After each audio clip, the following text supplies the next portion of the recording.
Alright, tutorial how to do 2x2. So now, all you need is just a layer by layer method. You just solve the top layer, solve the bottom layer. Really easy, not even that hard.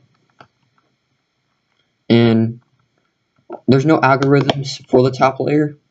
There's just like little small patterns, but there's algorithms for the bottom layer. So you can keep basically your, like, so when I'm doing the second layer, we'll get straight to that, whatever. So now, I guess I'm going to start off with this one white since it's already up here. It's blue, and orange, and white. So, I'm going to start from right here. There's more. Done. So now since I got the blue and orange, I'm basically putting the blue. It says orange needs to go right here. I'm going to move this to right here. And so I'm going to line this up where it needs to go. See? So since it needs to go right here, you line it up where it needs to go. And you don't want to, here's what you don't want to do. You don't want to line it up back here, because if you pull it down, it's going to be way up here. We don't want that at all. You want to line it up, move it the opposite direction where you're going to spin the cube. Like I'm going to spin the cube here, so I don't want to move it over here.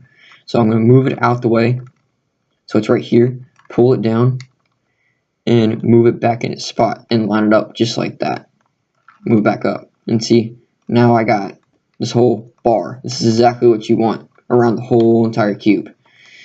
So now I'm going to have to find another spot for this other cube.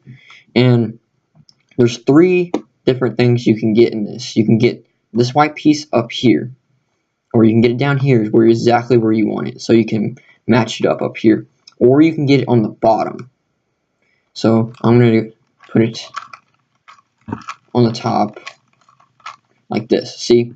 So it's like up here, and you want it down here basically. So when it's up here, all you want to do is pull it down. So when you pull it down and you move it to where you're going to turn, you move it back up so it's down here. And so now you can line it up, move it out the way, pull it down, put it in the spot, and then bam, it's there. And I'm going to show you what, and like on the bottom. So now look, it's on the bottom. This is one of the pain in the butt ones. And see, the green and pink, of course, needs to go right here. You want to line it up. Is if we line it up where it needs to go, so like this white piece needs to go here, so put it on the bottom, like under where it needs to go.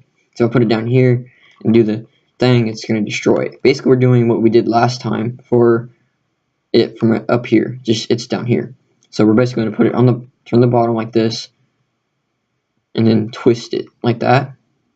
Put it back up. See, that's all we need is this piece right here. Oh, now it's down here, and exactly where you want it. And basically line it up like this, move it out the way, the opposite direction where you're going to twist, pull it down, put it in its spot, and there you go. Now we have the whole top layer. That's exactly what we want. We want it all matching like this.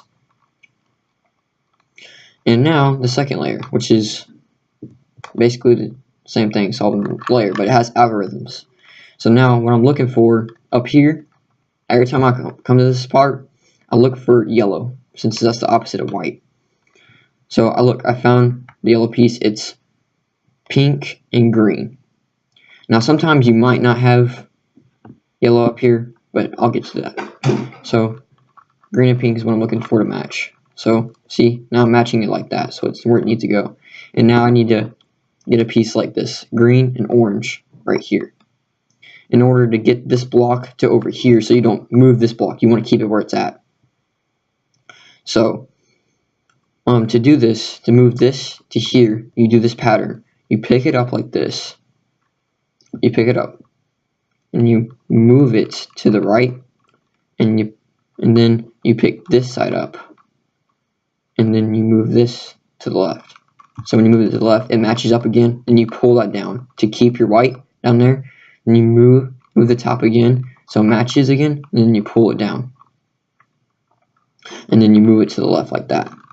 On the top, see, and it swapped all these pieces up here. So now you want to do it again so you can get this piece to move here. It only swaps these 3 pieces. So you want to move it up like this, pull it side like that, so it's over here, move it over here. So and then you want to slide it over here, so like that. See, it lines up like that. move it down. See, now I kept my white, move it back where it lines up, move it down, and then twist the top like that. See, now I actually got the piece where it needs to go. So now I have this bar up here. See, now I have all of this.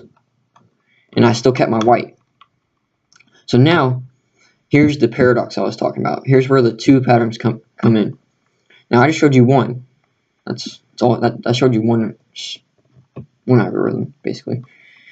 So now we have the paradox. Basically, it's where these two are swapped, and we need to put them where they need to go. Now, we're going to combine the two patterns basically together. So, you pick them. All you need to do to solve this, make sure you're not doing it like this. If you're doing it like this, it won't work. Make sure it's either on your right or your left like this. It doesn't matter which side, as long as you just do it. So you pick it up, you move it twice, then you pull this side down, and then you twist the top, and then you pick it up, and then you move it one more, and then you put it down. Alright, now when you do this, you want to turn it one more time, so it matches like this. Sometimes it doesn't do that, but then you move it, then you don't move anything, you just turn the cube like this to the other side, not just like once, not the whole entire thing. Then you want to pick up this side. You want to do the pattern we did it first. You want to move it once that way, pick this side up, move it once that way, put it down, move it once this way, put it back down, and then there. Sometimes when you do the paradox, it solves, but most of the time it doesn't. Sometimes it doesn't, but then when you solve the paradox, it's probably going to get something like this. You probably, when you do the paradox sometimes, you probably get something like this, where it is there, but like where you, like when it was the paradox, it was swapped, and then I swapped it again basically, but I solved it that time. If it's not solved and it's like this, all you want to do is this.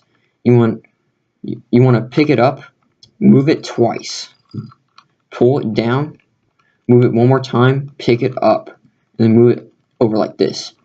And you're not twisting the top again, you're just picking up the other side, and you move it twice.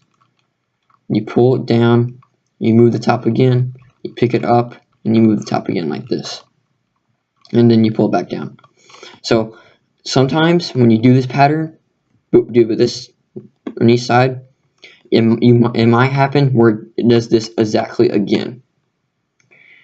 So, sometimes it just solves it instantly. So if it does this again, just all you need to do is do the pattern one more time. You pick it up, you move it twice, you put it down, you move it one more time, pick it up, and then you move it down. Bam. Now you want to do it, pick it up, move it twice, put it down, move it up one more time, pick it up,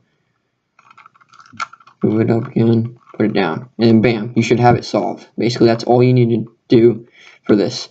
And just put in the comment below if this was a little too difficult. I can make it even more simpler.